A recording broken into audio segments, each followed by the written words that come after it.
Om मधुवाताऋतायत मधुक्षरन्ति सिन्धवः माध्वेर्नः सन्पोषधीः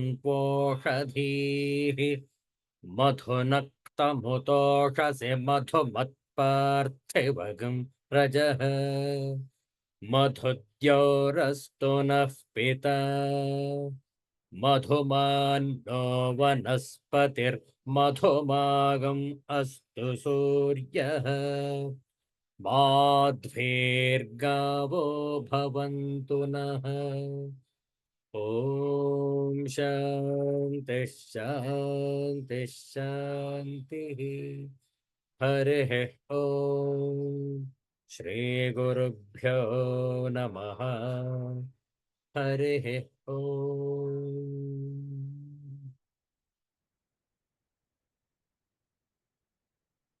Universal prayer. Let's stand this together. O hidden life, vibrant in every atom. O hidden light, shining in every creature. O hidden love, embracing all in oneness. May each who feels himself as one with thee know he is also one with every other. Om Shanti Shanti Shanti.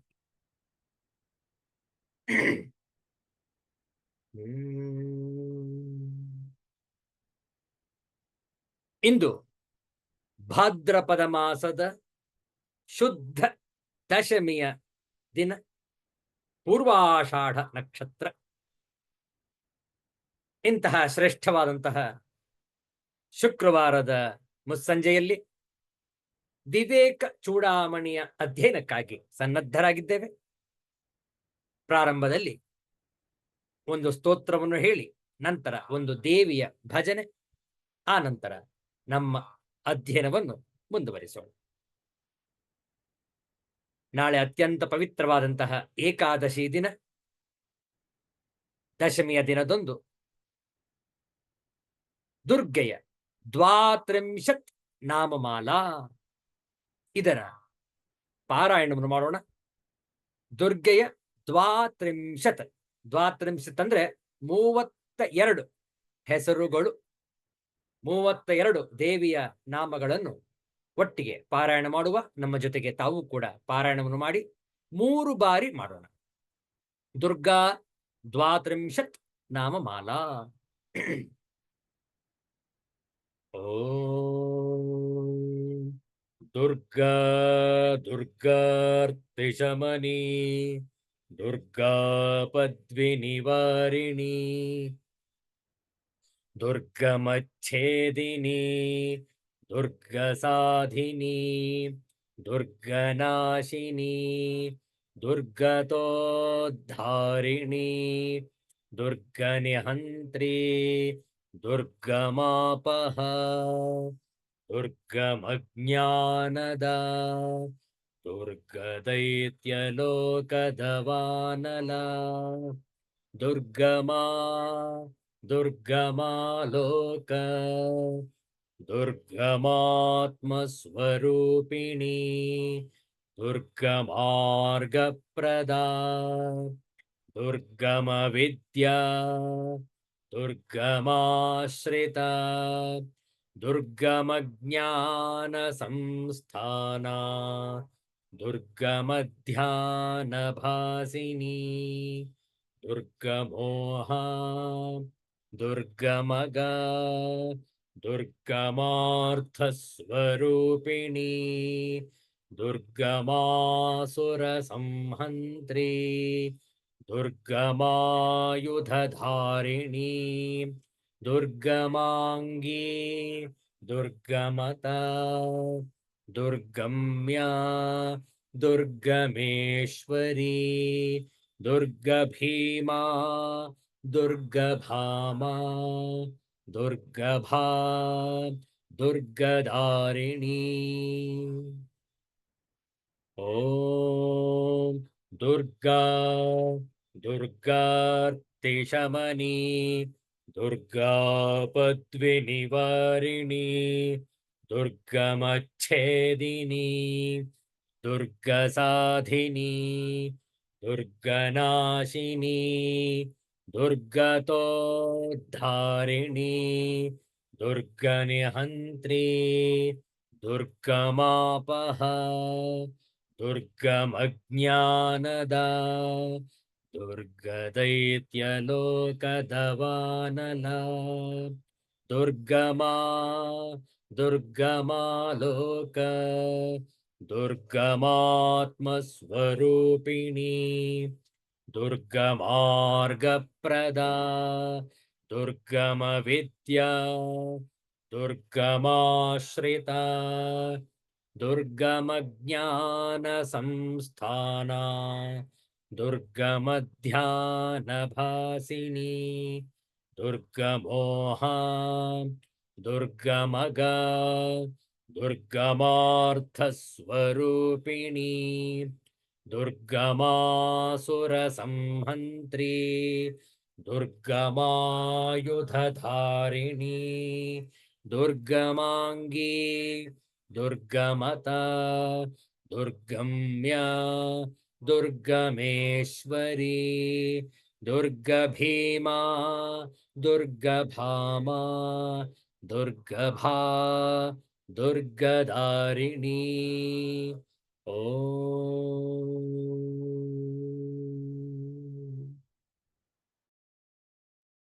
Durga दुर्गार्तिशमनी दुर्गापद्विनिवारिणी दुर्गमच्छेदिनी दुर्गसाधिनी दुर्गनाशिनी दुर्गतोद्धारिणी दुर्गनिहन्त्री दुर्गमापः दुर्गमज्ञानदा दुर्गदैत्यलोकदवानला दुर्गमा दुर्गमालोक दुर्गमात्मस्वरूपिणी दुर्गमार्गप्रदा दुर्गमविद्या दुर्गमाश्रिता दुर्गमज्ञानसंस्थाना दुर्गमध्यानभासिनी दुर्गमोहा दुर्गमगा दुर्गमार्थस्वरूपिणी दुर्गमासुरसंहन्त्री दुर्गमायुधधारिणी दुर्गमाङ्गी दुर्गमता दुर्गम्या दुर्गमेश्वरी दुर्गभीमा दुर्गभामा दुर्गभा दुर्गदारिणी ॐ श्री जगದಂಬಾರ್ಪಣಮಸ್ತು ಒಂದು ಸುಂದರವಾದ ದೇವಿಯ ನಾಮ ಸಂಕೀರ್ತನೆ ನಾವು ಹೇಳಿಕೊಡ್ತೇವೆ, ತಾವು ಪುನರಾವರ್ತಿಸಬಹುದು.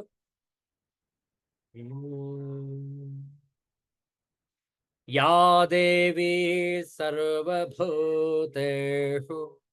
ಮಾತೃರೂಪೇಣ ಸಂಸ್ಥಿತಾ ನಮಸ್ತಸ್ಯೈ ನಮಸ್ತಸ್ಯೈ ನಮಸ್ತಸ್ಯೈ ನಮೋ ನಮಃ. ಯಾ ದೇವಿ ಸರ್ವಭೂತೇಷು ಬುದ್ಧಿರೂಪೇಣ ಸಂಸ್ಥಿತಾ ನಮಸ್ತಸ್ಯೈ ನಮಸ್ತಸ್ಯೈ ನಮಸ್ತಸ್ಯೈ ನಮೋ ನಮಃ. ಯಾ ದೇವಿ ಸರ್ವಭೂತೇಷು ಶಕ್ತಿರೂಪೇಣ ಸಂಸ್ಥಿತಾ ನಮಸ್ತಸ್ಯೈ ನಮಸ್ತಸ್ಯೈ ನಮಸ್ತಸ್ಯೈ ನಮೋ ನಮಃ. ನಮಸ್ತಸ್ಯೈ ನಮೋ ನಮಃ.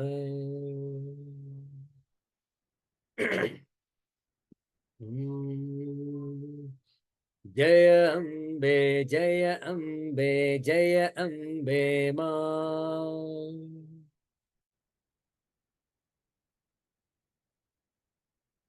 जय अम्बे जय अम्बे जय अम्बे मां।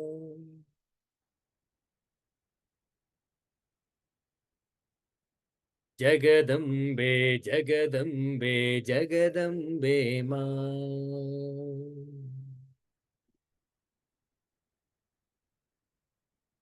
जय अम्बे जय अम्बे जय अम्बे मां।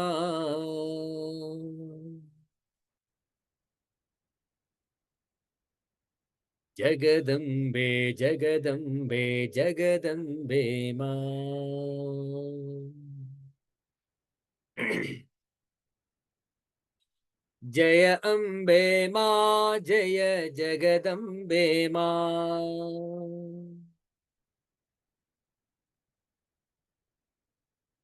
जय अम्बे मां जय जगदम्बे मां।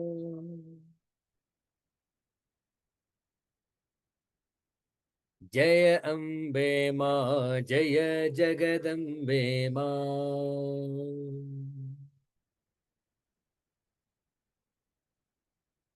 जय अम्बे मां जय जगदम्बे मां।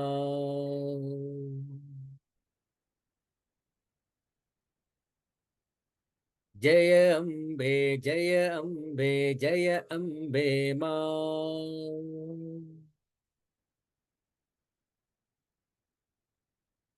जगदम्बे जगदम्बे जगदम्बे मां। जगदम्बे मां।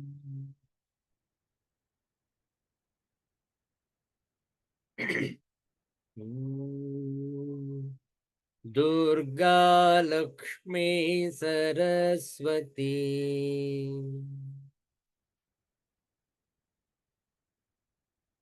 दुर्गा लक्ष्मी सरस्वती।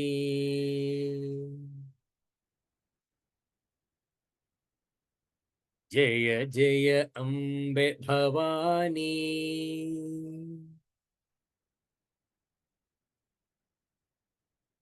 जय जय अम्बे भवानी।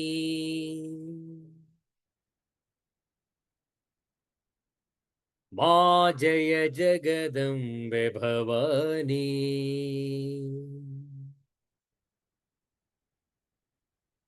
मां जय जगदम्बे भवानी।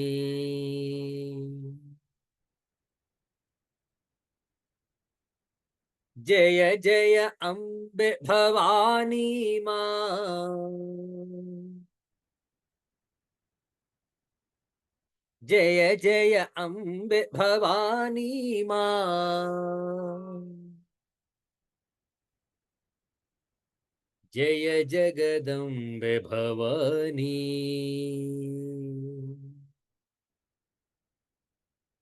मां जय जगदम्बे भवानी।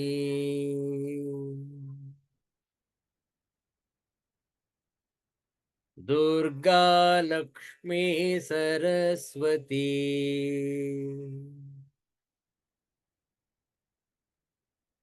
जय जय अम्बे भवानी।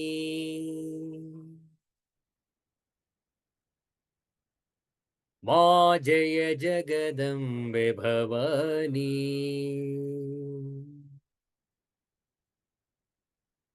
मां जय जगदम्बे भवानी।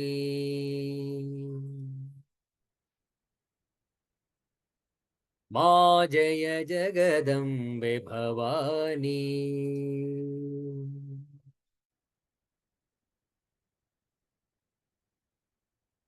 श्री दुर्गा माता की जय। भारत माता की जय। गो माता की जय। गंगा माता की जय। गायत्री माता की जय। श्री सद्गुरुनाथ महाराज की जय।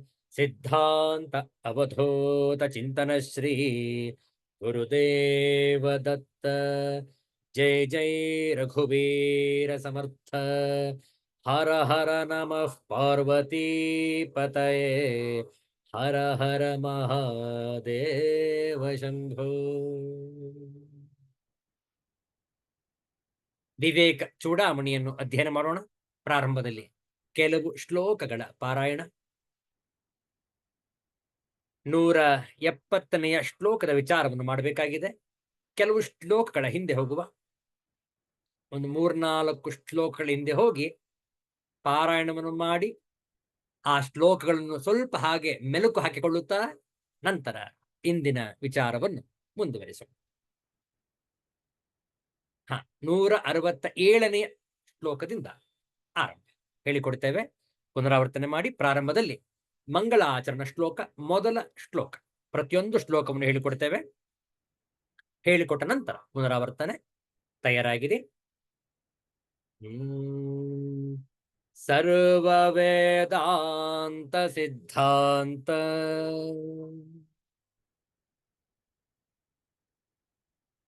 ಗೋಚರಂ ತಮಗೋಚರಂ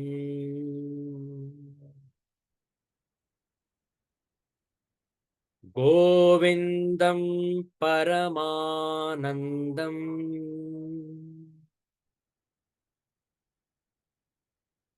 ಸದ್ಗುರುಂ ಪ್ರಣತೋಸ್ಮ್ಯಹಂ.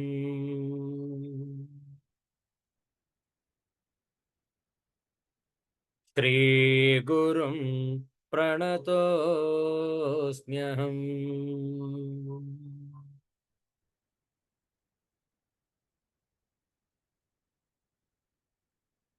167ನೆಯ ಶ್ಲೋಕ. ಜ್ಞಾನೇಂದ್ರಿಯಾಣಿ ಚ ಮನಶ್ಚ ಮನೋಮಯ ಸ್ಯಾತ್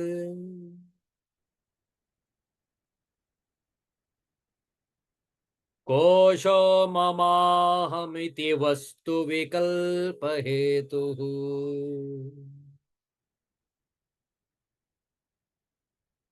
ಸಂಜ್ಞಾದಿಭೇದ ಕಲನಾ ಕಲಿತೋ ಬಲೀಯಾನ್.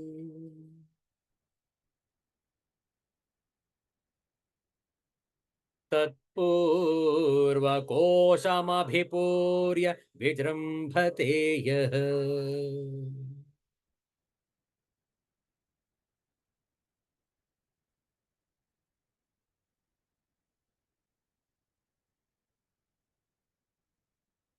ಪಂಚೇಂದ್ರಿಯೈಃ ಪಂಚಭಿರೇವ ಹೋತೃಭಿಃ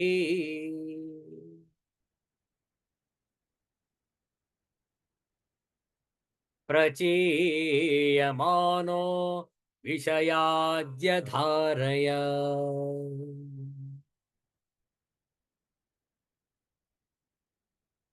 ಜಾಜ್ವಲ್ಯಮಾನೋ ಬಹುವಾಸನಿಂಧನೈಃ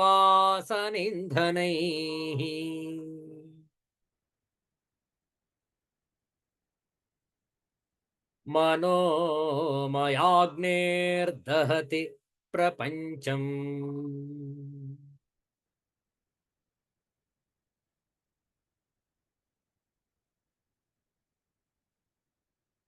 ನ ಹ್ಯಸ್ತ್ಯ ವಿದ್ಯಾ ಮನಸೋತಿರಿಕ್ತ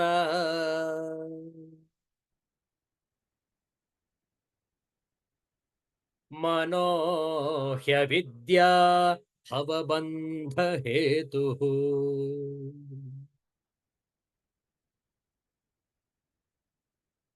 ತಸ್ಮಿನ್ ವಿನಷ್ಟೇ ಸಕಲಂ ವಿನಷ್ಟಂ.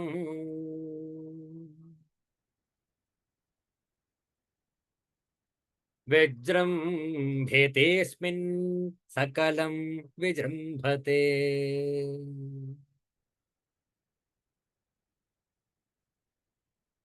ಕೊನೆಯ ಶ್ಲೋಕ ಇಂದಿಗೆ.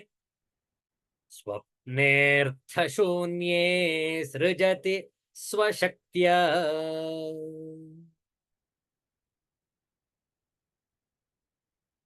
भोक्त्रादिविश्वं मन एव सर्वम्।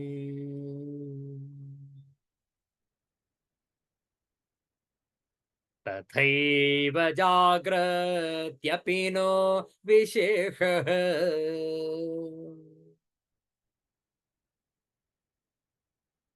तत्सर्वमेतन्मनसो विजृम्भणम्।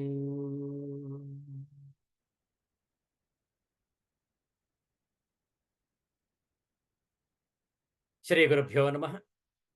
ಈ ಶ್ಲೋಕದ ಹಿಂದಿ ಅನುವಾದ, ಆಂಗ್ಲ ಭಾಷೆ ಅನುವಾದವನ್ನು ಕಳೆದ ಶುಕ್ರವಾರ ನೋಡಿದ್ದೇವೆ. ಈಗ ಈ ಶ್ಲೋಕದ ಪದಚ್ಛೇದ, ಅನ್ವಯಾರ್ಥ, ತಾತ್ಪರ್ಯಗಳನ್ನು ನೋಡೋಣ. ಪದಚ್ಛೇದ: ಸ್ವಪ್ನೆ ಅರ್ಥಶೂನ್ಯೇ ಸೃಜತಿ ಸ್ವಶಕ್ತ್ಯಾ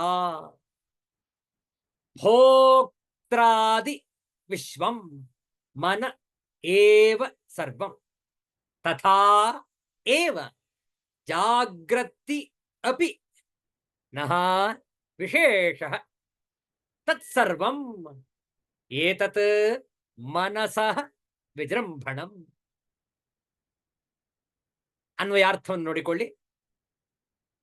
ಮನಃ ಏವ, ಮನಸ್ಸೇ, ಸ್ವಶಕ್ತಿಯ, ತನ್ನ ಶಕ್ತಿಯಿಂದ, ಅರ್ಥಶೂನ್ಯೇ, ಯಾವ ಬಾಹ್ಯ ವಿಷಯವೂ ಇಲ್ಲದಿರುವ, ಸ್ವಪ್ನೆ, ಸ್ವಪ್ನಾವಸ್ಥೆಯಲ್ಲಿ, ಸರ್ವಂ, ಎಲ್ಲ, ಭೋಕ್ತ್ರಾದಿ ವಿಶ್ವಂ, ಭೋಕ್ತೃವೇ ಮೊದಲಾದ ಪ್ರಪಂಚವನ್ನು, ಸೃಜತಿ, ಸೃಷ್ಟಿಸುತ್ತದೆ, ತಥಾ ಏವ, ಹಾಗೆಯೇ, ಜಾಗೃತಿ ಅಪಿ, ಜಾಗ್ರದ ಅವಸ್ಥೆಯಲ್ಲಿಯೂ, ವಿಶೇಷ ನ ಉ, ವಿಶೇಷವಿಲ್ಲ, ತತ್, ಆದುದರಿಂದ, ಏತತ್ ಸರ್ವಂ, ಇದೆಲ್ಲವೂ, ಮನಸಃ ವಿಜೃಂಭಣಂ, ಮನಸ್ಸಿನ ವಿಜೃಂಭಣೆಯು. ತಾತ್ಪರ್ಯ ನೋಡಿ.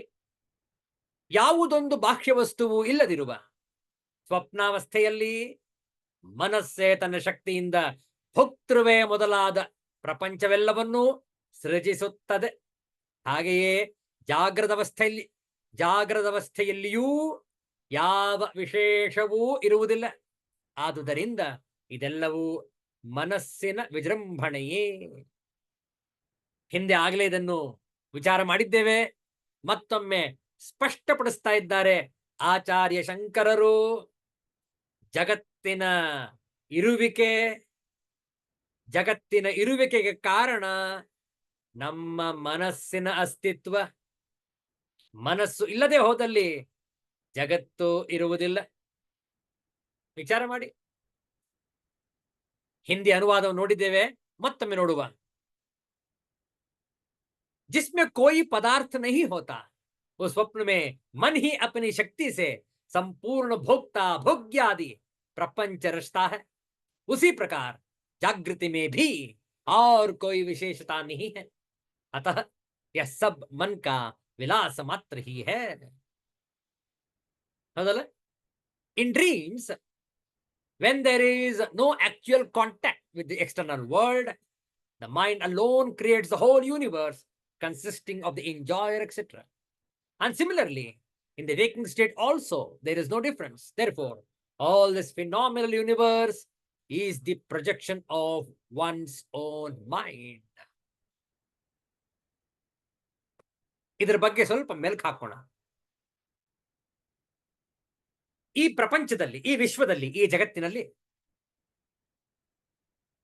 ಈ ಮಾಯಾ ಪ್ರಪಂಚದ ಈ ಒಂದು ಆಟದಲ್ಲಿ, ಈ ಒಂದು ತಾತ್ಕಾಲಿಕದ ನಮ್ಮ ಶಾರೀರಿಕದ ಅವಸ್ಥೆಯಲ್ಲಿ, ಇರುವಿಕೆಯಲ್ಲಿ, ಅಸ್ತಿತ್ವದಲ್ಲಿ ಎಲ್ಲವೂ ಕೂಡ ನಾಟಕ, ಎಲ್ಲವೂ ಕೂಡ ಸುಳ್ಳು. ವಿಚಾರ ಮಾಡಿ. ಹೇಗೆ ಅಂದ್ರೆ ಸ್ವಪ್ನೆ ಅರ್ಥಶೂನ್ಯ. ಕನಸು ಕಾಣ್ತೇವೆ ನಾವೆಲ್ಲರೂ ಕೂಡ. ಕನಸಿನಲ್ಲಿ ಏನ್ ಕಾಣುತ್ತೆ ನಮಗೆ? ವಿಚಿತ್ರವಾದಂತಹ ದೃಶ್ಯಾವಳಿಗಳು, ಬಣ್ಣಗಳು, ವರ್ಣಗಳು, ಬೊಂಬೆಗಳು ಕಾಣಿಸಿಕೊಳ್ತವೆ. ಹೌದಲ್ಲ? ಅದರಲ್ಲಿ ನಾನಾ ಭಾವನೆಗಳು ಕೂಡ. ಎಷ್ಟೋ ಜನ ನಿದ್ದೆಯಲ್ಲಿ ಮಾತಾಡ್ತಾರೆ. ಹೌದಲ್ಲ? ಮಲಗಿರ್ತಾರೆ, ಮನಸ್ಸು ಮಲಗೇ ಇಲ್ಲ, ಮನಸ್ಸು ಇನ್ನೂ ಎಚ್ಚರವಾಗಿಯೇ ಇದೆ. ಕೆಲವೊಮ್ಮೆ ಜಾಗ್ರದ ಅವಸ್ಥೆಯಲ್ಲಿ ಆದಂತಹ ಘಟನೆಗಳು ಮನಸ್ಸಿನ ಮೇಲೆ ಅತ್ಯಂತ ಗಾಢವಾಗಿ ಪರಿಣಾಮ ಬೀರಿರುತ್ತೆ. ಅಂತಹ ಸಂದರ್ಭದಲ್ಲಿ ಸ್ವಪ್ನದಲ್ಲಿ ಅದೇ ಕಾಣಿಸ್ ಅದೇ ಕನಸನ್ನು ಅವರು ಕಾಣ್ತಾ ಇರ್ತಾರೆ. ಸ್ವಪ್ನಲ್ಲಿ ಯಾರಿರ್ತಾರೆ ಸ್ವಾಮಿ? ಯಾ ಅರ್ಥ ಶೂನ್ಯೆ. ಹೊರಗಡೆಯ ಯಾವ ವಸ್ತುಗಳು ಕಣ್ಣಿಗೆ ಕಾಣಿಸೋದಿಲ್ಲ. ಯಾವಾಗ? ಸ್ವಪ್ನದಲ್ಲಿ. ಹಾಗಾದ್ರೆ ಅಲ್ಲೆಲ್ಲ ದೃಶ್ಯಾವಳಿಗಳು ಕಾಣುತ್ತಲ್ಲ, ಅದೆಲ್ಲ ನಮ್ಮ ಮನಸ್ಸಿನ ಛಾಯೆ, ಮನಸ್ಸಿನ ಪ್ರತಿಬಿಂಬ, ಮನಸ್ಸಿನ ಆಕೃತಿ ಆ ರೀತಿಯಲ್ಲಿ ಕಾಣಿಸ್ತವೆ ನಮಗೆ. ಕೆಲವೊಮ್ಮೆ ಭಯಂಕರ, ಕೆಲವೊಮ್ಮೆ ರೌದ್ರಾವತಾರ, ಕೆಲವೊಮ್ಮೆ ಅತ್ಯಂತ ಶಾಂತ, ಅತ್ಯಂತ ಸೌಮ್ಯ, ಅತ್ಯಂತ ಮಧುರ. ಯಾಕೆ ಹೀಗೆ ಒಮ್ಮೊಮ್ಮೆ ಒಂದೊಂದು ರೀತಿಯಲ್ಲಿ ಆಗತ್ತಲ್ಲ ಮನಸ್ಸು? ಆ ಮನಸ್ಸಿರುವುದೇ ಹಾಗೆ. ಮನಸ್ಸಿನ ಒಂದು ಶಬ್ದದ ವ್ಯುತ್ಪತ್ತಿ ಹೇಗೆ ಅಂತಂದ್ರೆ, ಸಂಕಲ್ಪ ವಿಕಲ್ಪಾತ್ಮಕಂ ಮನಃ. The mind is always in conflicts, in the pairs of opposites. Sometime it is too pleasant, and the other time it is too sorrowful. Think. The mind itself, the matter is the same, but a lot of difference, different types of experiences. Similarly, in the dream, ಕನಸಿನಲ್ಲೂ ಕೂಡ ಬೇರೆ ಬೇರೆ ರೀತಿಯಾದಂತಹ ಮನಸ್ಸಿನ ಅನುಭವಗಳು. ಆಯಿತು, ಸ್ವಪ್ನವನ್ನು ಕಂಡಿರಿ, ಕನಸು ಕಂಡಿದ್ದಾಯಿತು. ಆನಂತರ ಎಚ್ಚರವಾಗುತ್ತೆ. ಆ ಎಚ್ಚರವಾಗುವ ಮುನ್ನ ಸ್ವಲ್ಪ ಹೊತ್ತು ಗಾಢ ನಿದ್ರೆಯಲ್ಲಿರ್ತೇವೆ. ಹೌದಲ್ಲ? ಕನಸಿರೋದಿಲ್ಲ, ಕನಸು ರಹಿತ ನಿದ್ರೆಯೇ ಗಾಢ ನಿದ್ರೆ, ಡೀಪ್ ಸ್ಲೀಪ್ ಸ್ಟೇಟ್, ಗಾಢವಾದ ನಿದ್ರೆ. ಆ ಗಾಢವಾದ ನಿದ್ರೆಯಲ್ಲಿ ಮನಸ್ಸಿರುವುದಿಲ್ಲ, ಮನಸ್ಸು ಮಲಗಿರುತ್ತೆ, ಕನಸು ಕಾಣುವುದಿಲ್ಲ. ಅಂತಹ ಸುಷುಪ್ತಿ ಅವಸ್ಥೆಯಲ್ಲಿ ಮನಸ್ಸು ಸಂಪೂರ್ಣ ಲಯವಾಗಿರುತ್ತೆ. ಕಾರಣ ಶರೀರದಲ್ಲಿ ಸೂಕ್ಷ್ಮ ಶರೀರವು ಅಡಗಿಕೊಂಡಿರುವುದು. ಹೌದಲ್ಲ? ಆದರೆ ಆ ಗಾಢ ನಿದ್ರೆ ಶರೀರದ ಒಂದು ಸಮಾಧಾನಕ್ಕಾಗಿ, ಒಂದು ವಿರಾಮಕ್ಕಾಗಿ, ವಿಶ್ರಾಂತಿಗಾಗಿ ಪುನಃ ಮನಸ್ಸು ಎದ್ದೇಳುತ್ತೆ. ಯಾಕೆ? ಕರ್ಮದ ಶೇಖರಣೆ ಇದೆ ಸ್ವಾಮಿ, ಕರ್ಮದ ಶೇಖರಣೆ, ಕರ್ಮ ಸಂಗ್ರಹವಾಗಿದೆ. ಅದನ್ನು ನಾವು ಇಲ್ಲಿ ಸವೆಸಬೇಕು. ಪುನಃ ಎಚ್ಚರವಾಗುತ್ತೆ ಮನಸ್ಸು, ಪುನಃ ಜಾಗೃತ ಅವಸ್ಥೆ. ಹೌದಲ್ಲ? ಜಾಗೃತ ಅವಸ್ಥೆ ಅಂದ್ರೆ ಹಗಲು ಅಂತ ಅರ್ಥ ಅಲ್ಲ. ಜಾಗೃತ ಅವಸ್ಥೆ ಅಂದ್ರೆ ಯಾವಾಗ ಮನಸ್ಸು ಎಚ್ಚರವಾಗತ್ತೆ ಅದು ಜಾಗೃತ ಅವಸ್ಥೆ. ಕೆಲವೊಮ್ಮೆ ಕೆಲವರು ಮಧ್ಯರಾತ್ರಿನೇ ಎದ್ದು ಬಿಡ್ತಾರೆ, 2:30, 3 ಗಂಟೆ, 3:30 ಎದ್ದು ಬಿಡ್ತಾರೆ. ಇಲ್ಲ, ಇನ್ನು ಮಧ್ಯರಾತ್ರಿ, ಇನ್ನು ಸ್ವಲ್ಪ ಹೊತ್ತು ಮಲಗಿಕೊಳ್ಳಿ, ಮುಂಜಾನೆ ಎದ್ದರಾಯಿತು, 4:30, 5 ಗಂಟೆಗೆ ಎದ್ದರಾಯಿತು, ಇನ್ನೂ ಸ್ವಲ್ಪ ಹೊತ್ತು ವಿಶ್ರಮಿಸಿ ಅಂತಂದ್ರೆ ನಿದ್ದೆ ಬರಲ್ಲ ಅವ್ರಿಗೆ. ಒಮ್ಮೆ ಎಚ್ಚರವಾದ್ಬಿಟ್ರೆ ಸಾಕು, ಮತ್ತೆ ಮಲಗಕ್ಕೆ ಸಾಧ್ಯ ಇಲ್ಲ. ಮಲಗಿದ್ರು ಕೂಡ ನಿದ್ದೆ ಬರೋದಿಲ್ಲ. ಆ ಕಡೆ ಈ ಕಡೆ ಹೊರಡ್ತಾ ಇರ್ತಾರಷ್ಟೇ, ಎಡಗಡೆಗೆ ಬಲಪಕ್ಕಕ್ಕೆ, ಎಡಪಕ್ಕಕ್ಕೆ ಮಗ್ಗಲು ಬದಲಾಯಿಸ್ಕೊಳ್ತಾ ಇರ್ತಾರೆ ವಿನಃ ನಿದ್ದೆ ಬರೋದಿಲ್ಲ. ಏನಾಯ್ತು ಅವರಿಗೆ? ಜಾಗೃತ ಅವಸ್ಥೆಯಲ್ಲಿದ್ದಾರವರು. ಯಾಕೆ? ಮನಸ್ಸು ಎದ್ದು ಬಿಟ್ಟಿದೆ. ಮನಸ್ಸು ಎದ್ದರೆ ಜಗತ್ತು ಎದ್ದಿತು, ಮನಸ್ಸು ಲಯವಾದರೆ ಜಗತ್ತೇ ಲಯವಾಯಿತು. ಯಾವ ಜಗತ್ತು ಇರುವುದಿಲ್ಲ. ನಮ್ಮ ಜಗತ್ತನ್ನು ಸಂಪೂರ್ಣ ನಾವೇ ಲಯ ಮಾಡಿಕೊಂಡಿರ್ತೇವೆ. ಶಾಸ್ತ್ರದಲ್ಲಿ ಉಲ್ಲೇಖವಾಗಿದೆ. ಮಯ್ಯೇವ ಸಕಲಂ ಜಾತಂ ಮಯಿ ಸರ್ವಂ ಪ್ರತಿಷ್ಠಿತಂ ಮಯಿ ಸರ್ವಂ ಲಯಂ ಯಾತಿ ತದ್ಬ್ರಹ್ಮಾದ್ವಯಮಸ್ಮ್ಯಹಂ. ಎಷ್ಟು ಸ್ಪಷ್ಟವಾದಂತಹ ನಿಲುವು ನೋಡಿ. ಮಯ್ಯೇವ ಸಕಲಂ ಜಾತಂ, ನನ್ನಲ್ಲಿಯೇ ಎಲ್ಲವೂ ಕೂಡ ಹುಟ್ಟುತ್ತೆ. ಮಯಿ ಸರ್ವಂ ಪ್ರತಿಷ್ಠಿತಂ, ನಾನೇ ಅದನ್ನು ಅಸ್ತಿತ್ವದಲ್ಲಿ ಇಟ್ಟುಕೊಂಡಿರುತ್ತೇನೆ. ಯಾಕೆ? ಮನಸ್ಸು ಎಚ್ಚರವಾಗಿದೆ. ಮನಸ್ಸು ಎಚ್ಚರವಾಗಿ ಇಟ್ಟುಕೊಂಡಿರುವವರಿಗೆ ಜಗತ್ತನ್ನು ನಾನು ಸ್ಥಿತಿಯಲ್ಲಿ ಇಟ್ಟುಕೊಂಡಿರ್ತೇನೆ. ಮಯಿ ಸರ್ವಂ ಲಯಂ ಯಾತಿ, ಪುನಃ ನನ್ನಲ್ಲಿಯೇ, ನನ್ನ ಅಂತಃಕರಣದಲ್ಲಿಯೇ, ನನ್ನ ಅಂತರಂಗದಲ್ಲಿಯೇ ಎಲ್ಲವನ್ನು ಕೂಡ ಲಯ ಮಾಡಿಕೊಳ್ತೇನೆ. ಅಂತಹ ಬ್ರಹ್ಮ, ಅದ್ವಯ ಬ್ರಹ್ಮ ನಾನು. ನೋಡಿ ಎಷ್ಟು ಸೊಗಸಾದಂತಹ ವರ್ಣನೆ ಶಾಸ್ತ್ರದಲ್ಲಿದೆ. ಮಯ್ಯೇವ ಸಕಲಂ ಜಾತಂ ಮಯಿ ಸರ್ವಂ ಪ್ರತಿಷ್ಠಿತಂ ಮಯಿ ಸರ್ವಂ ಲಯಂ ಯಾತಿ ತದ್ಬ್ರಹ್ಮಾದ್ವಯಮಸ್ಮ್ಯಹಂ. ಅಂತಹ ಪರಮಧಾಮ ನನ್ನ ಅಸ್ತಿತ್ವ. ಆದ್ರೆ ನಾನೇನ್ ಮಾಡ್ತಾ ಇದ್ದೀನಿ? ಈ ಮನಸ್ಸಿಗೆ ಮಾರು ಹೋಗಿ, ಮನಸ್ಸಿನ ಆಟಕ್ಕೆ ಒಳಗಾಗಿ ನಾನೇ ಮನಸ್ಸಾಗ್ಬಿಟ್ಟಿರ್ತೇನೆ, ಅದರ ಗುಲಾಮನಾಗಿದ್ದೇನೆ. ಸಾಧನೆ ಏನಾಗಿರ್ಬೇಕು? ಮನಸ್ಸು ನನ್ನ ಗುಲಾಮ ಆಗಿರ್ಬೇಕು. ನೋಡಿ ಹೇಗಿದೆ ವಿಚಿತ್ರ.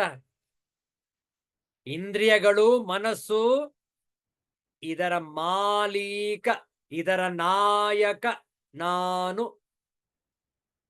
ವಿಚಾರ ಮಾಡಿ. ಆದ್ರೇನಾಗಿದೆ ಈಗ? ಆ ಇಂದ್ರಿಯಗಳಿಗೆ, ಆ ಮನಸ್ಸಿಗೆ ನಾನು ದಾಸನಾಗಿಬಿಟ್ಟಿದ್ದೇನೆ. ಆದ್ದರಿಂದಲೇ ಜಗತ್ತಿನ ವ್ಯಾಮೋಹ ಅಂಟಿಕೊಂಡಿದೆ. ಯಾವಾಗ ಇದೊಂದು ಸತ್ಯ ನಮಗೆ ಅರಿವಾಗಿಬಿಡುತ್ತೆ, ನಮ್ಮ ಈ ಬದುಕು ಸುಲಲಿತ, ಸುಗಮ. ವಿಚಾರ ಮಾಡಿ. ಆದ್ರಿಂದ ಈ ಮನೋಮಯ ಕೋಶವನ್ನು ನಾವು ಸಂಪೂರ್ಣವಾಗಿ ಅರ್ಥ ಮಾಡ್ಕೊಳ್ಬೇಕು. ನಮ್ಮ ಮನಸ್ಸೇ ನಮ್ಮ ಬಂಧನಕ್ಕೆ ಕಾರಣ. ಹಾಗಾದ್ರೆ ನಮ್ಮ ಬಿಡುಗಡೆ, ನಮ್ಮ ಮೋಕ್ಷ ಮನಸ್ಸಿನಿಂದಲೇ. ಬೇರೆ ಯಾವುದೇ ನಮಗೆ ಉಪಕರಣವಿಲ್ಲ. ಮನಸ್ಸೇ ಎರಡಕ್ಕೂ ಕೂಡ ಕಾರಣ. Either you make your life or mar your life. The instrument is the same. ವಿಚಾರ ಮಾಡಿ. ಅದೇ ಮನಸ್ಸು ನಿಮಗೆ ಸಂತೋಷವನ್ನು ಕೊಡುವುದು, ಅದೇ ಮನಸ್ಸು ನಿಮಗೆ ದುಃಖವನ್ನು ಕೊಡುವುದು. ಆದರೆ ನಾವು ಮನಸ್ಸನ್ನು ಹತೋಟಿಯಲ್ಲಿಟ್ಟುಕೊಂಡರೆ ನಮಗೆ ಸುಖವೂ ಇರುವುದಿಲ್ಲ, ದುಃಖವೂ ಇರುವುದಿಲ್ಲ. ಉದಾಹರಣೆ ನೋಡಿ. ಒಬ್ಬ ತಂದೆ ತಾಯಿಯ ಮಗ, ಸುಪುತ್ರ, ವಿದೇಶದಲ್ಲಿದ್ದಾನೆ. ಅವಿವಾಹಿತ ಯುವಕ ವಿದೇಶದಲ್ಲಿದ್ದಾನೆ, ಉದ್ಯೋಗಸ್ಥನಾಗಿದ್ದಾನೆ ವಿದೇಶದಲ್ಲಿ. ಇನ್ನೂ ಕೂಡ ವಿವಾಹವಾಗಬೇಕು. ತಂದೆ ತಾಯಿಯರು ಏಕೈಕ ಮಾತ್ರ ಪುತ್ರನಿಗೆ ಸೊಸೆಯನ್ನು ಹುಡುಕ್ತಾ ಇರ್ತಾರೆ. ಒಂದು ಹುಡುಗಿಯನ್ನು ಕೂಡ ಗೊತ್ತು ಮಾಡ್ಕೊಂಡಿರ್ತಾರೆ. ಆದ್ರೆ ಇನ್ನೂ ಕೂಡ ಖಚಿತವಾಗಿಲ್ಲ. ಮಾತುಕತೆ ನಡೀತಾ ಇದೆ. ವಿದೇಶದಿಂದ ದೂರವಾಣಿ ಕರೆ ಬಂತು. ಪೊಲೀಸರು ಮಾತಾಡ್ತಾ ಇದ್ದಾರೆ ವಿದೇಶದಿಂದ. Am I speaking to such and such persons parents? Yes, of course we are. ಈ ಕಡೆಯಿಂದ ಉತ್ತರ. ಆ ಕಡೆಯಿಂದ ಪೊಲೀಸರು ಉತ್ತರ ಕೊಟ್ಟರು. ನೋಡಿ, ನಿಮ್ಮ ಮಗ ಅಪಘಾತದಲ್ಲಿ ಮರಣ ಹೊಂದಿದ್ದಾನೆ. ಅವನ ಹೆಸರು ಇದೆ ತಾನೆ? ನೋಡಿ, ಫೋಟೋ ನೋಡಿ ಅಂತ ಹೇಳಿ ವಿಡಿಯೋ ಕಾಲ್ ಮಾಡಿ, ಆ ವಿಡಿಯೋ ಕಾಲ್ ಮುಖಾಂತರ ಆ ಫೋಟೋವನ್ನ ತೋರಿಸಿದ್ರು ತಂದೆ ತಾಯಿಗೆ. ಇವನೇ ಏನು? ಅಯ್ಯೋ ಹೌದು ಹೌದು, ಏನಾಯ್ತು, ಯಾವಾಗ? ಈಗಲೇ ಒಂದು ಅರ್ಧ ಗಂಟೆ ಮುಂಚಿತವಾಗಿ ಒಂದು ಘೋರ ಅಪಘಾತವಾಯಿತು. ಅವನು ಮರಣವನ್ನು ಹೊಂದಿದ್ದಾನೆ. ಆದಷ್ಟು ಬೇಗ ಆ ಶರೀರವನ್ನು ನಿಮ್ಮ ದೇಶಕ್ಕೆ ರವಾನಿಸ್ತೇವೆ. ಈ ಒಂದು ಸುದ್ದಿಗಾಗಿ ಖೇದವನ್ನು ವ್ಯಕ್ತಪಡಿಸ್ತೇವೆ. We are very sorry to inform you that your son is dead. ಈಗ ನೋಡಿ, ಏಕೈಕ ಮಾತ್ರ ಪುತ್ರ ವಿದೇಶದಲ್ಲಿದ್ದಾನೆ, ಸತ್ತು ಹೋಗಿದ್ದಾನೆ. ದುಃಖ ಉಮ್ಮಳಿಸ್ತಾ ಇದೆ ಇವರಿಗೆ. ಇಲ್ಲಿ ಇನ್ನು ಆ ಶರೀರ ಬರಬೇಕು, ಫ್ಲೈಟ್ ಬುಕ್ ಮಾಡಬೇಕು, ಎಲ್ಲವನ್ನು ಕೂಡ ಪೊಲೀಸರು ಮಾಡ್ತಾ ಇದ್ದಾರೆ. ಇವರು ದುಃಖದಿಂದ ಫೋನ್ ಇಟ್ಟು ದುಃಖದಿಂದ ಕುಳಿತಿದ್ದಾರೆ. 10 ನಿಮಿಷಕ್ಕೆ ಮತ್ತೊಂದು ಫೋನು ಅದೇ ಪೊಲೀಸರಿಂದ ತಂದೆ ತಾಯಿಯರಿಗೆ. ಮತ್ತೊಮ್ಮೆ ಆತಂಕದಿಂದ ದುಃಖದಿಂದ ಫೋನ್ ತೆಗೆದ್ರು. ಪೊಲೀಸರು ಹೇಳ್ತಾ ಇದ್ದಾರೆ, sorry to disturb you again, but the good news is your son is not dead. Your son is alive. The dead person is somebody else, not your son. ನಿಮ್ಮ ಮಗ ಅಲ್ಲ, ಬೇರೆ ಯಾರೋ. ಅಲ್ಲ, ಮತ್ತೆ ನೀವು ಫೋಟೋ ತೋರಿಸಿದ್ರಿ, ID ತೋರಿಸಿದ್ರಿ, ಎಲ್ಲವೂ ಕೂಡ ನನ್ನ ಮಗನಂದೆ. Oh yes yes yes, we had shown the ID too, but the ID was in the dead person's jacket which he was wearing. ನಿಮ್ಮ ಮಗನ ಜಾಕೆಟ್ ಅನ್ನ ಇವನ್ ಧರಿಸಿದ್ದ. ಆ ಜಾಕೆಟ್ ಅಲ್ಲಿ ಈ ID ಫೋಟೋ ಎಲ್ಲ ಇತ್ತು. ಆದ್ರಿಂದ ನಿಮ್ಮ ಮಗನೋ ಏನೋ ಅಂದ್ಕೊಂಡ್ಬಿಟ್ವು. ಆದ್ರೆ ಈಗ ತಪಾಸಣೆ ಆದ ನಂತರ ತಿಳಿಯಿತು, ಆ ವ್ಯಕ್ತಿ ಯಾರ ID ಹಾಕೊಂಡಿದ್ದ ಅವನು ಬದುಕೇ ಇದ್ದಾನೆ. ಅವನೇ ಬಂದು ನಮ್ಗೆ ಹೇಳಿದ್ದು, ಇವನು ನನ್ನ ಗೆಳೆಯ, ಇವನಿಗೆ ನನ್ನ ಜಾಕೆಟ್ ಕೊಟ್ಟಿದ್ದೆ ಅಷ್ಟೇ, ಅದರಲ್ಲೇ ಮರೆತು ನನ್ನ ID ಫೋಟೋ ಇಟ್ಬಿಟ್ಟಿದ್ದೆ, ಇವನ ಅಪಘಾತವಾಗಿದೆ, ನಾನು ಬದುಕಿದ್ದೇನೆ ಅಂತ ಹೇಳಿ ನಿಮ್ಮ ಮಗನೇ ನಮಗೆ ತಿಳಿಸಿದ್ದು. ನೋಡಿ, ನಿಮ್ಮ ಮಗ ಇವಾಗ ಮಾತಾಡ್ತಾರೆ ಅಂತ ಹೇಳಿ ಅವರು ಫೋಟೋ ಸಹಿತ ಆ ವಿಡಿಯೋ ಸಹಿತ ಮಗನು ತಂದೆ ತಾಯಿ ಹತ್ರ ಮಾತಾಡ್ತಾ ಇದ್ದಾನೆ. ಅಪ್ಪ ಅಮ್ಮ, ಯೋಚನೆ ಮಾಡಬೇಡಿ, ಚಿಂತೆ ಮಾಡಬೇಡಿ, ನಾನು ಬದುಕೇ ಇದ್ದೇನೆ. ಹೌದು, ನನ್ನ ಜಾಕೆಟ್ ಹಾಕೊಂಡಿದ್ದಂತಹ ಗೆಳೆಯ ಮೃತನಾಗಿದ್ದಾನೆ. ನಾನು ಜಾಕೆಟ್ ಅವರು ಹಾಕೊಂಡಿದ್ದರಿಂದ ಪೊಲೀಸರು ನಾನೇ ಏನೋ ಅಂದುಕೊಂಡು ನಿಮಗೆ ದೂರವಾಣಿ ಕರೆ ಮಾಡಿದ್ರು. ಆದ್ರೆ ಈಗ ಎಲ್ಲವೂ ಸೌಖ್ಯ. ನನ್ನ ಗೆಳೆಯ ಮೃತನಾಗಿದ್ದಾನೆ, ನನಗೆ ತುಂಬಾ ದುಃಖವಾಗಿದೆ, ಆದರೆ ನಾನು ಬದುಕಿದ್ದೇನೆ. ಇನ್ನು ಕೆಲವು ದಿವಸಗಳಲ್ಲಿ ನಾನು ಮನೆಗೆ ಬರ್ತಾ ಇದ್ದೇನೆ ಅಂತ ಮಗ ಸುದ್ದಿ ಕೊಟ್ಟ ತಂದೆ ತಾಯಿಯರಿಗೆ. ಈಗ ನೋಡಿ, 10 ನಿಮಿಷದ ಕೆಳಗೆ ತಂದೆ ತಾಯಿಯರು ದುಃಖದಲ್ಲಿದ್ರು. ಈಗ ತಕ್ಷಣ ಸಮಾಧಾನ, ಹಬ್ಬ, ಮಗ ಬದುಕೇ ಇದ್ದಾನೆ. ಈಗ ನೋಡಿ, ಎರಡೂ ಕೂಡ ಮನಸ್ಸೆ, ಹೌದಲ್ಲ? ದುಃಖದ ವಾರ್ತೆ ಬಂದಾಗ ಮನಸ್ಸಿಗೆ ದುಃಖವಾಗುತ್ತೆ, ಶುಭ ವಾರ್ತೆ ಬಂದಾಗ ಮನಸ್ಸಿಗೆ ಹರ್ಷವಾಗುತ್ತೆ. ಆದರೆ ಈ ಪ್ರಪಂಚದಲ್ಲಿ ಸುಖ ದುಃಖ ಚಕ್ರದಂತೆ ಬರ್ತಾನೇ ಇರುತ್ತೆ. ಆದ್ರಿಂದ ನಮ್ಮ ಬಂಧನಕ್ಕೂ ಮನಸ್ಸೇ ಕಾರಣ, ನಮ್ಮ ಬಿಡುಗಡೆಗೂ ಮೋಕ್ಷಕ್ಕೂ ಸ್ವಾತಂತ್ರ್ಯಕ್ಕೂ ಮನಸ್ಸೇ ಕಾರಣ, ಹೌದಲ್ಲ? ಮನ ಏವ ಕಾರಣಂ ಬಂಧ ಮೋಕ್ಷಯೋ, ಎರಡಕ್ಕೂ ಕೂಡ ಮನಸ್ಸೇ ಕಾರಣ. ನೋಡುವ ಮುಂದಿನಷ್ಟು.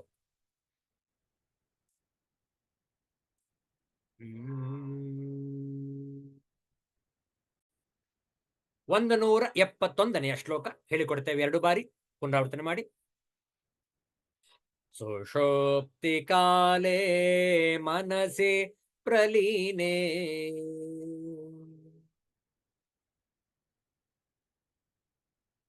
ನೈವಾಸ್ತಿ ಕಿಂಚಿತ್ ಸಕಲ ಪ್ರಸಿದ್ಧೇ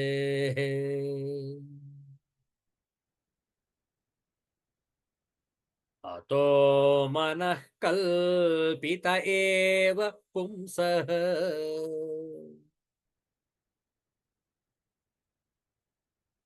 ಸಂಸಾರ ಏತಸ್ಯ ನ ವಸ್ತುತೋಸ್ತಿ.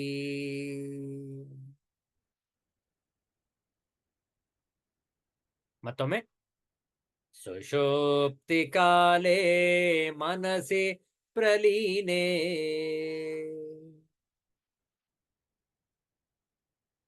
ನೈವಾಸ್ತಿ ಕಿಂಚಿತ್ ಸಕಲ ಪ್ರಸಿದ್ಧೇ.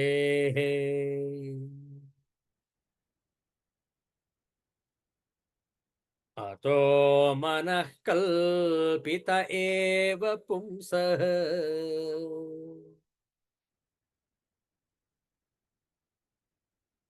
ಸಂಸಾರ ಏತಸ್ಯ ನ ವಸ್ತುತೋಸ್ತಿ.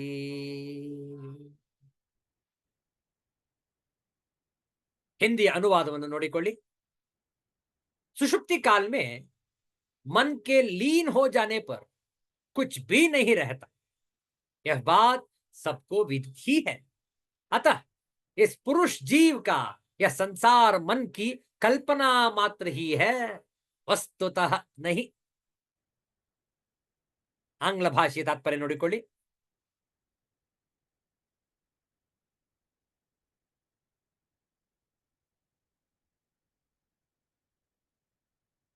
In dreamless sleep, when the mind is reduced to its causal state, there exists nothing for the person asleep, as is evident from universal experience.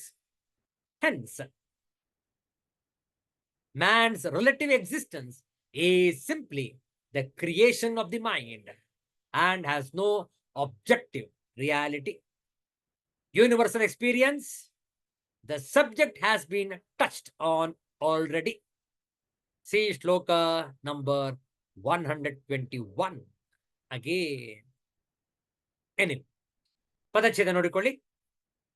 ಸುಷುಪ್ತಿ ಕಾಲೆ ಮನಸಿ ಪ್ರಲೀನೆ ನೈ ನ ಏವ ಅಸ್ತಿ ಕಿಂಚಿತ್ ಸಕಲ ಪ್ರಸಿದ್ಧೇ ಅತಃ ಮನಃ ಕಲ್ಪಿತ ಏವ ಪುಂಸಃ ಸಂಸಾರಃ ಏತಸ್ಯ ನ ವಸ್ತುತಃ ಅಸ್ತಿ. ಕ್ಷಮ್ಯತಾಂ.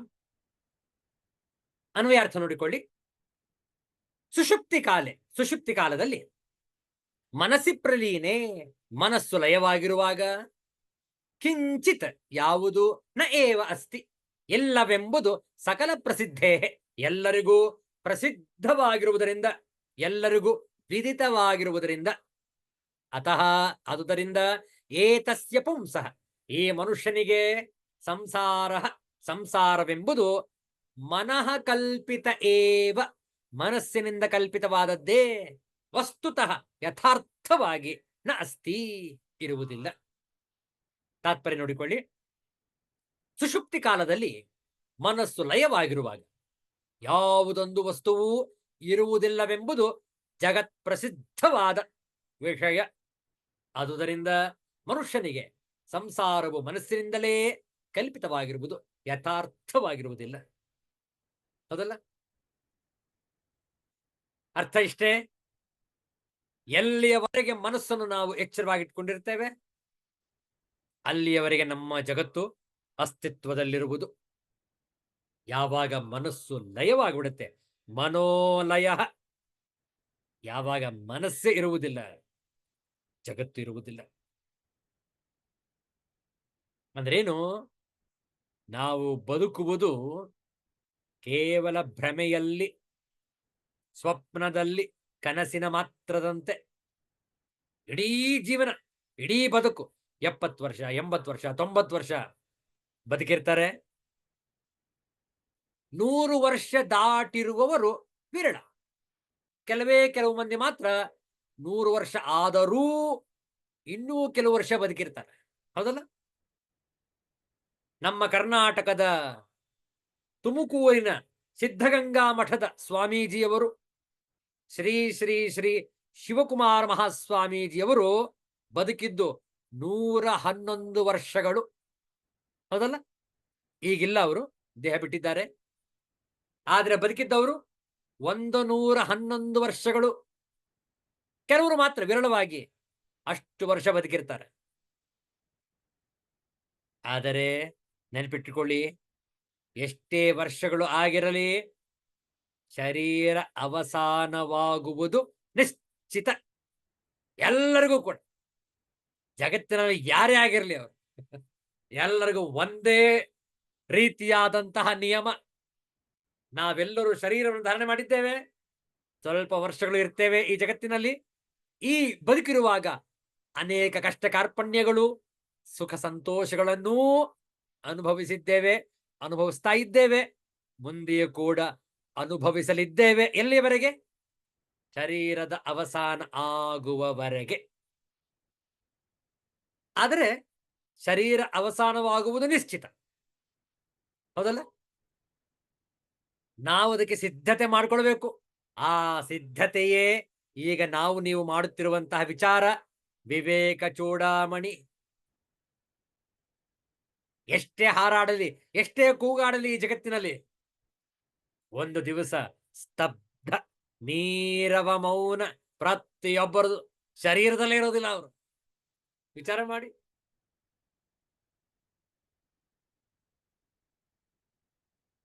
ಆಚಾರ್ಯ ಶಂಕರರು ಮೋಹ ಮುದ್ಗರದಲ್ಲಿ ಬಹಳ ಚೆನ್ನಾಗಿ ವರ್ಣಿಸ್ತಾರೆ. ಎಲ್ಲಿಯವರೆಗೆ ಪ್ರಾಣವಿರುವುತ್ತೋ, ಯಾವತ್ ಪವನೋ ನಿವಸತಿ ದೇಹೆ ತಾವತ್ ಪೃಚ್ಛತಿ ಕುಶಲಂ ಗೇಹೆ ಗತವತಿ ವಾಯೌ ದೇಹ ಪಾಯೇ ಭಾರ್ಯಾ ಬಿಭ್ಯತಿ ತಸ್ಮಿನ್ ಕಾಯೇ. ಯಾವತ್ ಪವನಃ ನಿವಸತಿ, ಎಲ್ಲಿಯವರೆಗೆ ಈ ಪವನಃ, ಈ ಗಾಳಿ, ಈ ವಾಯು, ಈ ಪ್ರಾಣ ಸಂಚಾರ ನಡೀತಾ ಇರುತ್ತೆ, ಯಾವತ್ ಪವನಃ ನಿವಸತಿ, ಎಲ್ಲಿಯವರೆಗೆ ಪ್ರಾಣಶಕ್ತಿ ಇರುತ್ತೆ, ತಾವತ್ ಪೃಚ್ಛತಿ ಕುಶಲಂ ಗೇಹೆ, ಅಲ್ಲಿಯವರೆಗೆ ಎಲ್ಲರೂ ಕೂಡ ಮನೆಯಲ್ಲಿ ತಮ್ಮ ಕುಶಲವನ್ನು ವಿಚಾರಿಸುವರು. ಹೌದಲ್ಲ? ಚೆನ್ನಾಗಿದ್ದೀರಾ ಸ್ವಾಮಿ? ಊಟವಾಯ್ತೆ? ನಿದ್ದೆ ಮಾಡಿದ್ರ? ಆರೋಗ್ಯವೇ? ಕ್ಷೇಮವೇ? ಕುಶಲವೇ? ಹೌದಲ್ಲ? ಹಿಂದೆ ಪತ್ರ ಬರೆಯುವ ಅಭ್ಯಾಸ ಇತ್ತು. ಪೋಸ್ಟ್ ಕಾರ್ಡ್, ಇನ್ಲ್ಯಾಂಡ್ ಲೆಟರ್, ಈ ರೀತಿಯಾಗಿ ಪತ್ರವನ್ನು ಬರೀತಾ ಇದ್ರು. ಹೌದಲ್ಲ? ಈಗೆಲ್ಲ ಪತ್ರದ ಬರೆಯೋದು ನಿಂತು ಹೋಗಿದೆ. ಯಾಕೆಂದ್ರೆ ಈಗೆಲ್ಲ ಇಮೇಲ್ ಬಂದ್ಬಿಟ್ಟಿದೆ, ಇನ್ಸ್ಟಾಗ್ರಾಮ್ ಬಂದ್ಬಿಟ್ಟಿದೆ, ವಾಟ್ಸಪ್ ಬಂದ್ಬಿಟ್ಟಿದೆ, ಟೆಲಿಗ್ರಾಮ್ ಬಂದ್ಬಿಟ್ಟಿದೆ. ಹಾಗಾಗಿ ಎಲ್ಲರೂ ಕೂಡ ಏನ್ ಮಾಡ್ತಾರೆ, ಮಲ್ಟಿಮೀಡಿಯಾ ಸಂಭಾಷಣೆಯನ್ನು ಈ ತಾಂತ್ರಿಕ ಯುಗದಲ್ಲಿ ತಮ್ಮ ತಮ್ಮ ಎಲೆಕ್ಟ್ರಾನಿಕ್ ಗ್ಯಾಡ್ಜೆಟ್ ಉಪಯೋಗಿಸ್ಕೊಂಡು ಮಾತಾಡ್ಬಿಡ್ತಾರೆ, ತಮ್ಮ ವ್ಯವಹಾರವನ್ನು ನಡೆಸ್ಕೊಂಡ್ಬಿಡ್ತಾರೆ. ಹಿಂದೆ ಆಗಿದ್ರೆ ನಾವು ಪತ್ರವನ್ನು ಬರೀಬೇಕಾಗಿತ್ತು, ಅದಕ್ಕೊಂದು ಸ್ಟ್ಯಾಂಪ್ ಅಂಟಿಸಬೇಕಾಗಿತ್ತು, ಆ ನಂತರ ಅದನ್ನು ಪೋಸ್ಟ್ ಮಾಡಬೇಕಾಗಿತ್ತು. ಅವರಿಗೆ ತಲುಪುವುದು 3-4 ದಿವಸಗಳ ನಂತರ. ಪುನಃ ಅವರಿಂದ ಉತ್ತರ ಬರೋದಕ್ಕೆ ನಾವು ಇನ್ನೊಂದು 10 ದಿವಸ ಕಾಯಬೇಕು. ಆ ರೀತಿಯಾದಂತಹ ವ್ಯವಸ್ಥೆ ಇತ್ತು, ಅಂಚೆ ವ್ಯವಸ್ಥೆ.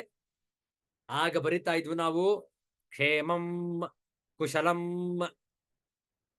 ತೀರ್ಥರೂಪು ಅವರಿಗೆ ನಿಮ್ಮ ಸುಪುತ್ರನು ಮಾಡುವ ನಮಸ್ಕಾರಗಳು.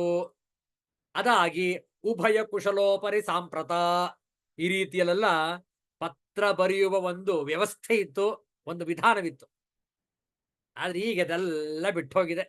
ಆದರೂ ಕೂಡ ಪರಸ್ಪರ ಭೇಟಿಯಾದಾಗ ನಾವು ಪರಸ್ಪರರ ಕ್ಷೇಮ ಸಮಾಚಾರವನ್ನು ಬದಲಾಯಿಸಿಕೊಳ್ತೇವೆ. ಕುಶಲವೇ?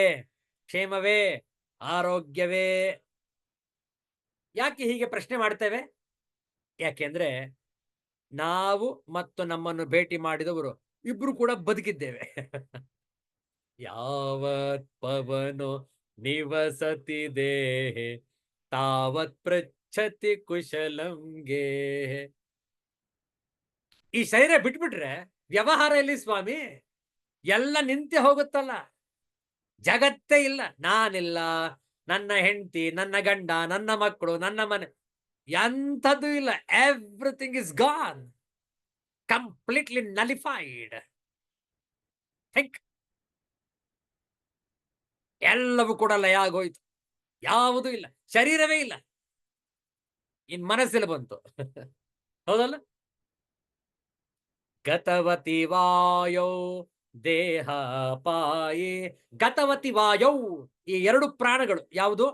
ಉಚ್ಛ್ವಾಸ ನಿಶ್ವಾಸ, ಪೂರಕ ರೇಚಕ, ಇನ್ಹಲೇಷನ್ ಎಕ್ಸಲೇಷನ್ ಯಾವಾಗ ನಿಂತು ಹೋಗುತ್ತೆ, ಗತವತಿ ವಾಯೌ, ಈ 2 ವಾಯುಗಳು ಒಳಗೆ ಬರೋದು ಹೊರಗೆ ಹೋಗೋದು, ಯಾವ ವಾಯುಗಳು ನಡೀತಾ ಇದೆ ಸಂಚಾರ, ಇದು ನಿಂತು ಹೋಗ್ಬಿಟ್ರೆ ದೇಹ ಅಪಾಯೇ, ದೇಹ ದೇಹದಿಂದ ಆ ಜೀವ ಬಿಡುಗಡೆ ಹೊಂದಿತು. ಆಗ ಏನಾಗತ್ತೆ ಹೇಳಿ, ಭಾರ್ಯಾ ಬಿಭ್ಯತಿ ತಸ್ಮಿನ್ ಕಾಯೇ, ಆ ಶರೀರವನ್ನು ನೋಡಿ ಭಾರ್ಯಾ ಬಿಭ್ಯತಿ, ಹೆಂಡತಿ ಹೆದರ್ಕೊಳ್ತಾಳೆ. ಹೆದರ್ಕೊಳ್ಳೋದು ಏನಿದೆ ಅಲ್ಲಿ? ಯಾರೋ ಕೇಳಿದ್ರಂತೆ, ಯಾಕಮ್ಮ ಹೆದರ್ಕೋತಾ ಇದ್ಯಾ? ಪತಿ ತೀರೋಗಿದ್ದಾರೆ ಅಂತ ಭಯವೇ? ಅದಕ್ಕೋಸ್ಕರ ಹೆದರ್ಕೊಳ್ತಾ ಇದ್ಯಾ? ಇಲ್ಲ ಇಲ್ಲ, ಎಲ್ಲರೂ ಶರೀರ ಬಿಡೋದು ಇದ್ದೇ ಇದೆ.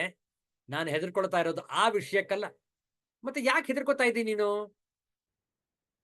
ನಾನು ಯಾಕೆ ನನ್ನ ಹೆದರಿಕೆ ಭಯವನ್ನ ವ್ಯಕ್ತಪಡಿಸ್ತಾ ಇದ್ದೀನಿ ಅಂತಂದ್ರೆ, ನನಗೊಂದು ಪ್ರಶ್ನೆ ಕಾಡ್ತಾ ಇದೆ ಅಂದಳು ಆ ವಿಧವೆ.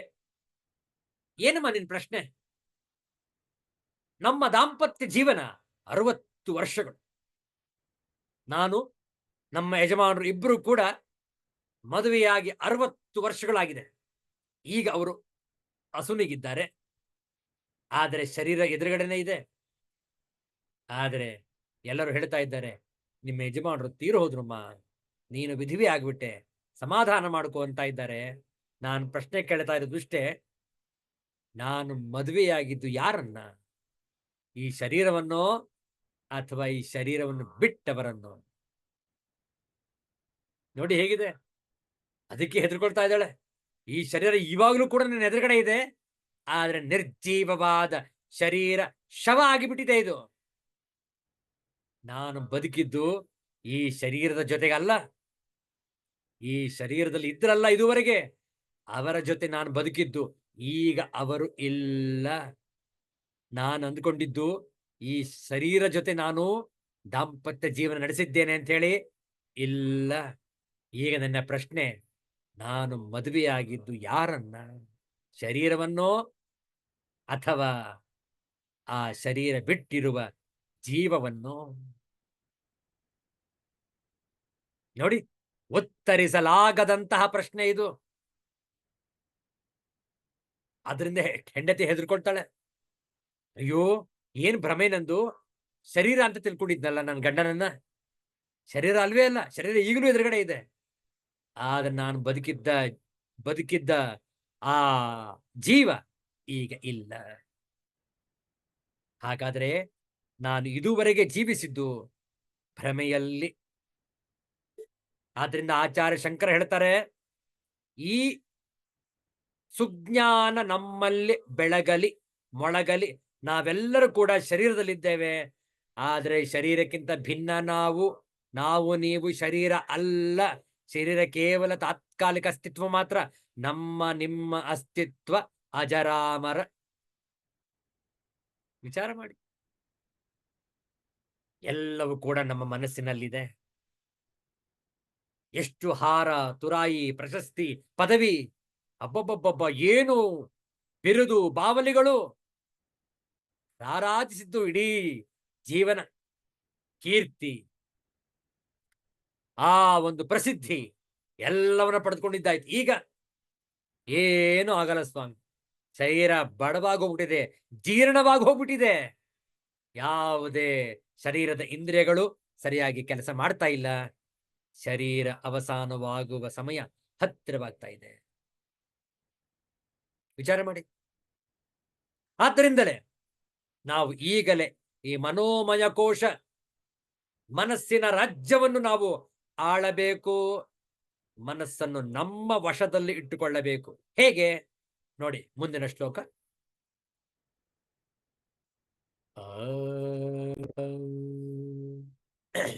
ಬಹಳ ಸುಂದರವಾದಂತಹ ದೃಷ್ಟಾಂತವನ್ನು ಆಚಾರ್ಯ ಶಂಕರರು ಕೊಡ್ತಾ ಇದ್ದಾರೆ 172ನೆಯ ಶ್ಲೋಕದ. 2 ಬಾರಿ ಪಾರಾಯಣ ಹೇಳಿಕೊಡ್ತೇವೆ, ಪುನರಾವರ್ತನೆ ಮಾಡಿ.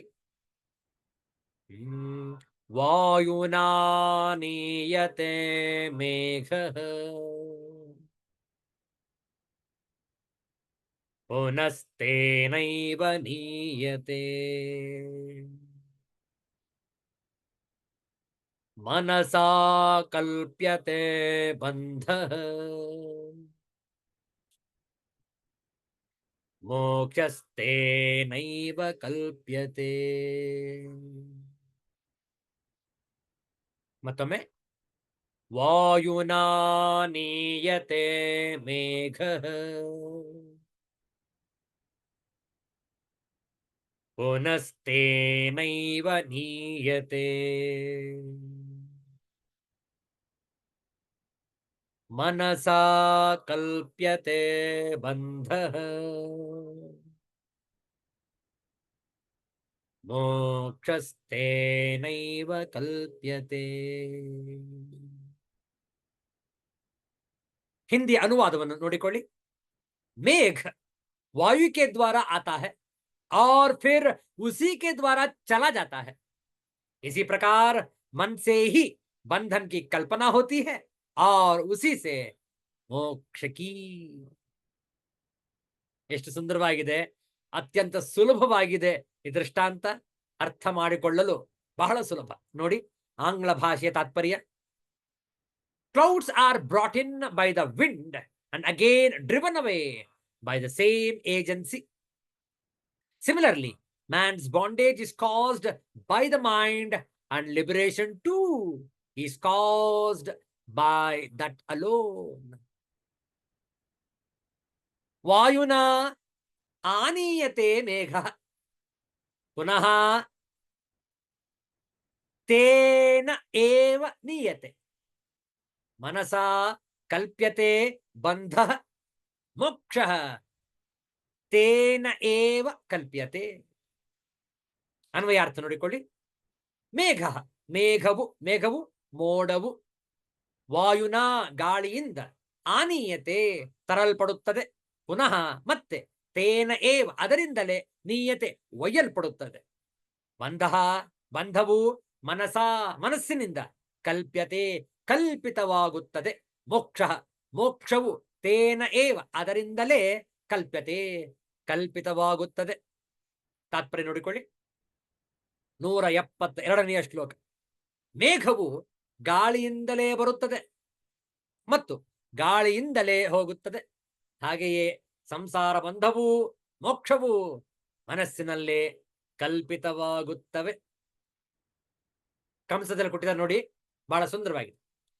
ವಾಯು ದೃಷ್ಟಾಂತದಿಂದ ಹೇಗೆ ಒಂದೇ ವಸ್ತುವು ವಿರುದ್ಧ ಫಲಕ್ಕೆ ಕಾರಣವಾಗಿದೆ ಎಂದು ಇಲ್ಲಿ ಹೇಳಲಾಗಿದೆ. ಈ ದೃಷ್ಟಾಂತ ಅರ್ಥ ಆಗಿರ್ಬೇಕಲ್ಲ. ವಾಯು ಗಾಳಿ, ಮೋಡ ಅಲ್ಲಿ ಇಲ್ಲಿ ಚಲಿಸ್ತಾ ಇರುತ್ತೆ. ಮೋಡ ಅಂದ್ರೆ ಅರ್ಥ ಏನ್ ಗೊತ್ತುಂಟಾ? ನೀರಿನ ಬಿಂದುಗಳು ಅಂತ ಅರ್ಥ ಅಷ್ಟೇ, ಮತ್ತೇನಿಲ್ಲ. ಅಲ್ಲಿ ನಾವು ಚಿಕ್ಕವರಿದ್ದಾಗ ಅಂದ್ಕೊಂಡ್ವು ಮೋಡವನ್ನ ದಾಟುವುದು ಕಷ್ಟ, ಮೋಡದ ಒಳಗೆ ಹೋಗುವುದು ಕಷ್ಟ ಅಂತೆಲ್ಲ ನಮ್ಮ ಕಲ್ಪನೆ ಇತ್ತು. ಬೆಳೀತಾ ಬೆಳೀತಾ ಅರ್ಥವಾಯಿತು ಮೋಡದಲ್ಲಿ ಏನೂ ಇಲ್ಲ ಅಂತ. ಅದು ಕೇವಲ ಗಾಳಿ ಆ ಎಲ್ಲ ನೀರಿನ ಬಿಂದುಗಳನ್ನು ಒಂದು ಮಾಡುತ್ತವೆ. ಒಂದು ವೇಳೆ ಅದೇನಾದ್ರು ಬಹಳ ನೀರಿನ ಬಿಂದುಗಳು ದಟ್ಟವಾಗ್ಬಿಟ್ರೆ ಆ ಮೋಡ ಕಾರ್ಮೋಡ ಆಗ್ಬಿಡುತ್ತೆ, ಕಪ್ಪು ಮೋಡ ಆಗ್ಬಿಡುತ್ತೆ. ಬಿಳಿ ಇದ್ದದ್ದು ಕಪ್ಪಾಗ್ಬಿಡುತ್ತೆ. ಯಾಕೆ? ಅಷ್ಟು ಬಿಂದುಗಳು ಒಟ್ಟಿಗೆ ಸೇರ್ಕೊಂಡ್ವು. ನೀರಿನ ಹನಿಗಳು, ನೀರಿನ ಬಿಂದುಗಳು ಯಾವಾಗ ದಟ್ಟ ಕಾರ್ಮೋಡ ಆಗ್ಬಿಡುತ್ತೆ ಆಗ ಮಳೆ. ಹೌದಲ್ಲ? ಮಳೆ ಇಲ್ಲದೆ ಹೋದ್ರೆ, ಮೋಡಗಳು ಬಂದಿದ್ರೆ ಅದು ಕೇವಲ ಗಾಳಿಯಿಂದ ಮಾತ್ರ ಸೇರ್ಕೊಂಡಿರುತ್ತೆ. ಯಾವಾಗ ತಾಪಮಾನ ಜಾಸ್ತಿ ಆಗ್ತಾ ಆಗ್ತಾ ಪುನಃ ನೀರಿನ ಹನಿ, ನೀರಿನ ಬಿಂದು ಆವಿಯಾದಾಗ ಪುನಃ ಗಾಳಿಯಿಂದ ತಲ್ಲಲ್ಪಡ್ತವೆ. ಅದೆಲ್ಲವೂ ಕೂಡ ಇಟ್ ಬಿಕಮ್ಸ್ ಡಿಸ್ಇಂಟಿಗ್ರೇಟೆಡ್, ಒಂದಕ್ಕೊಂದು ಬೇರೆ ಆಗ್ಬಿಡುತ್ತೆ. ಪುನಃ ಮೋಡವೇ ಇರೋದಿಲ್ಲ ಅಲ್ಲಿ. ಯಾವುದರಿಂದ ಆ ಮೋಡ ಇಲ್ಲವಾಗಿ ಹೋಯ್ತು? ಗಾಳಿಯಿಂದ. ಆ ಮೋಡ ಹೇಗಾಯ್ತು? ಗಾಳಿಯಿಂದಲೇ. ಹೇಗೆ ಆ ವಾಯುವಿನಿಂದಲೇ ಮೋಡವಾಗುತ್ತೆ, ಆ ವಾಯುವಿನಿಂದಲೇ ಹೇಗೆ ಮೋಡ ಚದುರಿ ಹೋಗುತ್ತೆ, ಅದೇ ರೀತಿಯಲ್ಲಿ ಮನಸ್ಸಿನಿಂದಲೇ ನಮ್ಮ ಎಲ್ಲ ಜೀವನದ ದುಃಖಕ್ಕೂ ಕಾರಣ. ಅದೇ ಮನಸ್ಸು ಸುಜ್ಞಾನ ಬೆಳಗಿದಾಗ, ಮೊಳಗಿದಾಗ, ಆ ಜ್ಞಾನದ ಜ್ಯೋತಿ ಜಾಗೃತವಾದಾಗ ಆ ಎಲ್ಲ ದುಃಖವು ಹೊರಟೋಗುತ್ತೆ. ಮನಸ್ಸು ಅತ್ಯಂತ ಶಾಂತವಾಗಿ ತನ್ನ ಆತ್ಮಸ್ವರೂಪವನ್ನು ಕಂಡುಕೊಳ್ಳುತ್ತೆ. ಹೌದಲ್ಲ? ಈ ಮನಸ್ಸಿನ ಬಗ್ಗೆ ಇನ್ನೂ ಹೆಚ್ಚಿನ ವಿಚಾರವಿದೆ. ಅದನ್ನು ಮುಂದಿನ ಶುಕ್ರವಾರ ಮುಂದುವರಿಸೋಣ. ಇಲ್ಲಿಗೆ ಇಂದಿನ ಸತ್ಸಂಗವನ್ನು ಸಂಪನ್ನಗೊಳಿಸೋಣ ಶಾಂತಿ ಮಂತ್ರದೊಂದಿಗೆ.